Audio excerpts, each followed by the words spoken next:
Sir, SIR संदर्भात तुम्ही आता पत्र सुद्धा दिलेलं आहे. काय मागणी आहेत?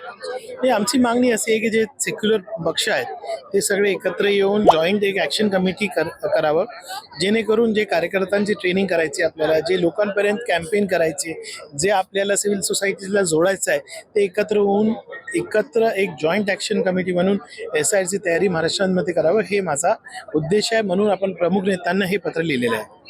गेल्या काही दिवसांपूर्वी 5% मुस्लिम आरक्षण रद्द करण्यात आलं होतं. या आरक्षणाचा परिणाम तरुणांवर किंवा ज्या नोकरीच्या संधी आहेत त्यांच्यावर होईल असं वाटतं? जेव्हा हे आरक्षण दिलं गेलं होतं तो त्यापासून आत्तापर्यंत कुणाला याचा लाभच भेटला नाही.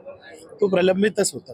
म्हणजे डेथ सर्टिफिकेट आता इश्यू केलेलं आहे. माणूस वारलाय 2014 मध्ये, त्याचा काय फायदा काँग्रेसनी पण दिला नाही आणि ह्याचा काय फायदा ही सरकार पण आपल्याला देणार नाही असं माझं मत आहे.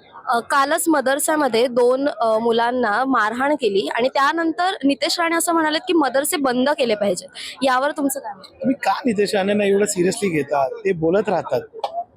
त्यांचा अज्ञान त्यांनी दूर करावा, मद्रासामध्ये यावं. आम्ही त्यांच्यासाठी चांगली इफ्तार ठेवू. त्यांचं जे अज्ञान आहे ते दूर करण्याची गरज आहे. आणि तुम्ही पण त्यांचे वक्तव्य एवढं चालवतात का? तेवढं लक्ष त्यांच्याकडे देतात.